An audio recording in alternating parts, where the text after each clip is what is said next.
Whoa.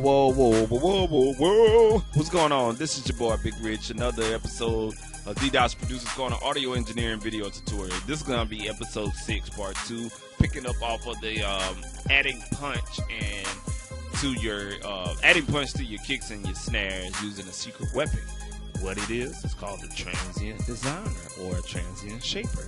Okay, we pretty much, I told you I was gonna use Ableton Live to show you what it do, but Ableton Live was tripping. So I'm in ProTools, my trusty old ProTools, and I got pretty much a beat loaded up. All right, so let's just go ahead, flip it over to the edit window, and as you see, that's the beat. Now we got an 808, and I got a club kick, I got a clap, and I got a snare right here at the end. Stuff like that. So I'm gonna pretty much show you on the kick. Now, as y'all see on this kick that I'm about to work on, you see the transients on this particular kick. It's very peaky, very spiky, very spiky. Now, you can leave it as it is if it's not clipping, or you can compress it. Now, when you're compressing, just think about this spike right here. You're gonna compress it down. Now, this is what you call downward compression. You're going to compress the kick down until it has a medium, you know what I'm saying? That particular pike right here is kind of sort of along the lines in the same amplitude as the rest of the kick drum, if you understand what I'm saying.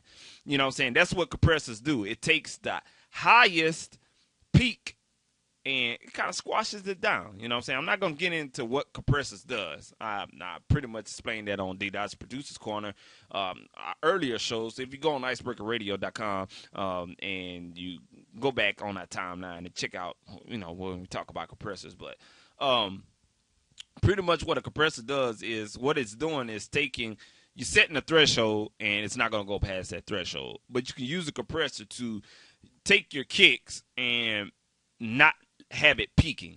So let's just say I wanted to turn my kick up a little bit. So let's hit play. Okay, let's just imagine that's not enough volume. Let's turn it up. Now we're peaking, okay? And I only turned it up 3.5 dB, you know what I'm saying, on the fader itself.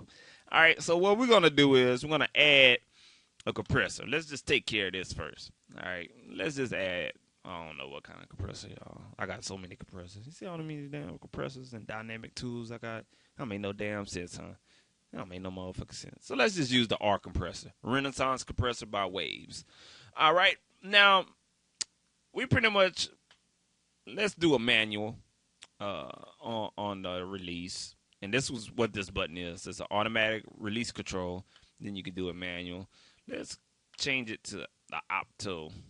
Yeah, let's change to optical compressor, and let's just make this a smooth tone. All right, now pretty much the way this compressor is laid out is basic functions. You have your threshold, you have your attack, and you have your release, and you have your ratio, and then you have your gain for makeup. Okay, now pretty much on this kick, I don't want to take nothing, absolutely nothing away from this kick, but I don't want it to peak. I want to get rid of these spikes. So I'm going to adjust my attack really fast, and I'm going to adjust my release really fast. Okay? All right? And as we get this loop into, actually, when we get this kick to loop, let me set my loop points. We're going to hit play and watch as I adjust downward on the threshold. Now, I'm teaching y'all how to use the compressor at the same time. People, if you don't know how to use a compressor and you keep on adjusting the threshold down, you end up down here. You're not seeing any adjustment. Make sure you pay attention to your ratio. Adjust that down. Pick your ratio of what you want. One ratio ain't going to get you nowhere, folks. It's pretty much no compression at all. So if you want to see some compression, you know what I'm saying, bring it down to about 4 or 3. So we don't want to take too much away from this kick. So we're going to keep it at about 3. Take our threshold back up and watch what happens.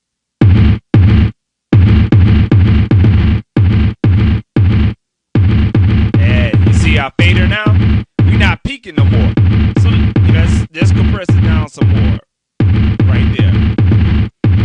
Now as you see our gain reduction meter, we're having a gain reduction of 8.6. So let's adjust our ratio back up. And as you see, our fader is going back up at the same time. The volume, see what I'm saying?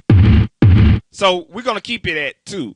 So whenever you adjust your ratio back up, but you still have your threshold the same, actually your volume is going to compensate back up. So, you know, that's what it is. I just wanted to knock off the peaks. And our ratio, our gain reduction right now is peaking at, well, it's reducing at -7 decibels. So that's pretty good. I'm not going to do any makeup gain on this because I'm trying to do downward compression. If I was doing upward compression, then I'll adjust the makeup gain back up. You understand what I'm saying? All right, cool. Now, let's add the Transient Designer on here, folks. All right. Now, we gave ourselves roughly about -3 to negative, we gave ourselves roughly about 3 to 2 decibels of headroom before we start peaking. So let's just go ahead and choose our Transient Designer. All right. Now, we want to add, let's listen to this kick again, okay? And let's bypass this plug-in and see how much of attack we're missing. We want to make this kick a little punchy, like pa, pa, pa, pa, pa, pa, pa. Okay. So what we want to do, unbypass it. Let's add a little bit of attack. So let's move it to about the 2 o'clock position, okay? I'm going to leave our sustain is and our output gain is. And let's see what happens. Instantaneously, you heard a difference. Let's play that and bypass it in the loop. Bypass, unbypass, bypass.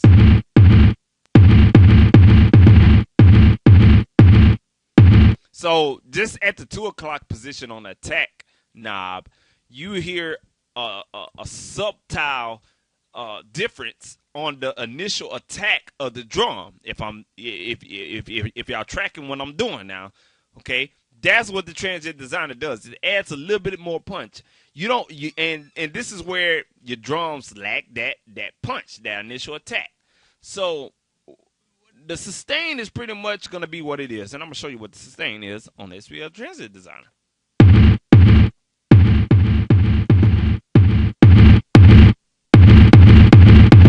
Now, I adjusted all the way to the 3 o'clock position. Pretty much what it is going to give you the full envelope of this particular wave file or the instrument itself. So sustain is really not needed in this application.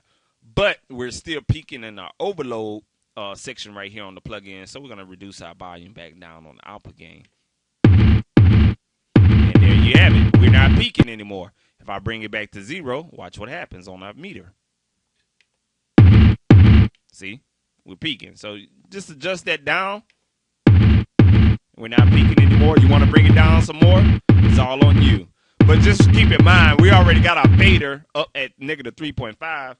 So we can just bring our fader back down to 0. And boom, we got some headroom. So now we can bring our output gain back up to 0. Bypass the plug-in. That's a weak-ass kick when it's bypass, huh? Now bring that Transient Designer back in. Oh, you want to add some more attack? Yeah. You know what I'm saying? Now it's kicking. You understand what I'm saying? That's pretty much what the Transient Designer do. All right. The next thing we got is the snare. All right. Now the snare, we're going to take a look at the snare because I think the snare is weak. Let's turn that snare back up. Alrighty. And let's hit play.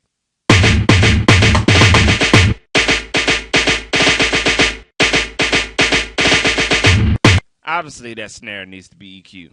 So we're going to EQ the snare right quick. We got a little time. You know what I'm saying? I always do 20-minute videos, so I want to show y'all pretty much what it is on EQ. I'm pretty much going to show y'all on a simple EQ, which is the ProTools EQ. Now let's just listen to this particular. Let's listen to the snare. Okay.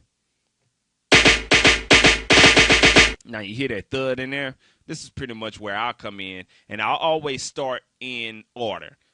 On drums, And anything you EQ, I like, is no right or wrong way for EQing, but I like to, you know what I'm saying, do filtering first, then start doing EQ tone shapeage and stuff like that. So on the EQ, I'm just gonna go ahead and press that button. I don't like to work on a 6 dB octave. It's too gentle of a slope for me. I like to work on a 12 dB octave. So we're gonna go ahead and we're gonna adjust to the right and take out that thud in the snare. You hear it? It's kind of like somebody, you know what I'm saying, talking with their tongue on their teeth, you know, you know what I'm saying? So let's take that out.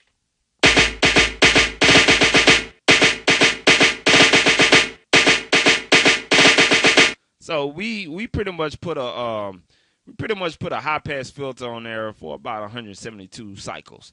All right. Now that suits pretty good for our needs. Now what we're gonna do is on particular EQs, you have an in and you have an output gain. So let's look at our output gain before we start working. Again, you always want to leave yourself around ballpark figure around 3 dB of headroom in anything you do. Okay, folks? So we're going to reduce our volume about negative 3 dB. Let's hit play again. So now we in a good ballpark to, you know what I'm saying, do what we want to do. Now, I'm not going to put any compressors on here because it really doesn't need any. As you see, if we go to the edit window, this compressor is, this snare wave file is pretty much tame, you know, not too many peaks going on, so it's good. It don't need a compressor. And again, for drum tracks, every track doesn't need a compressor. You know what I'm saying? Every track doesn't need EQ. You understand what I'm saying? So we're going to go ahead and put the Transient Designer on here. We're just going to add a little punch, just a little punch to this snare drum. All right, so listening to it, we don't need any attack. We can reduce the attack just a tad bit.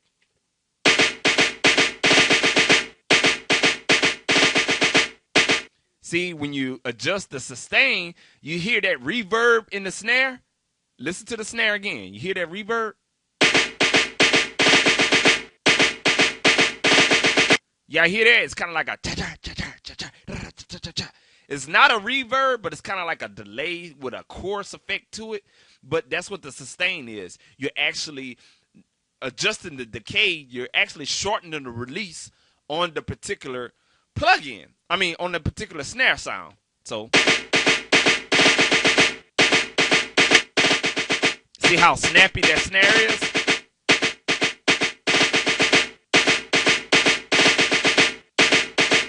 Now, to me, the sustain knob can be by taste. If you want to have a very tight snare, that's pretty much what you can use it for.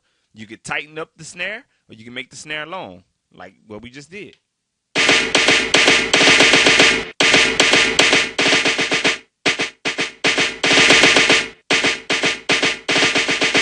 That's why this plugin won TEC Award in 2006 for the best audio plugin in 2008. I'm sorry, not 2006, 2008.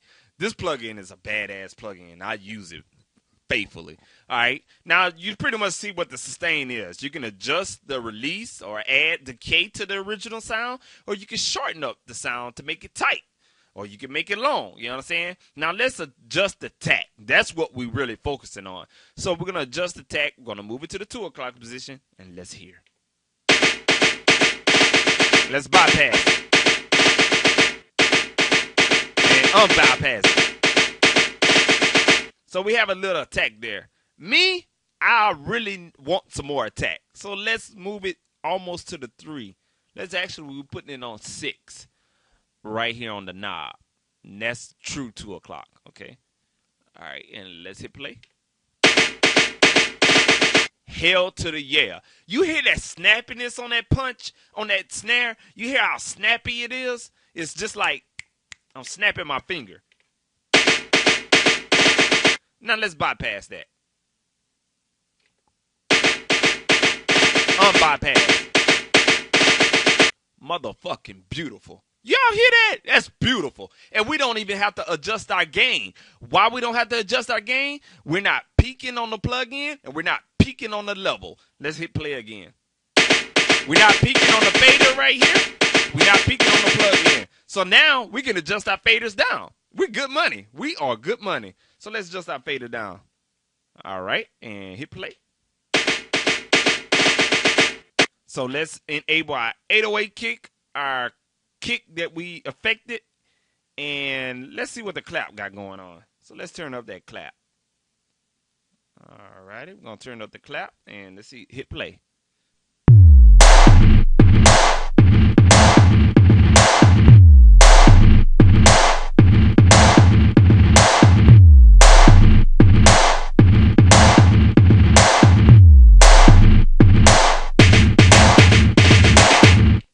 You understand what I'm saying? So that's pretty much what the Transient Designer plugin does. It can add punch to your kick, or you can add punch to your snare. That's what the SPL Transient Designer or Transient Shaper plugin do. It adds attack, it adds initial punch.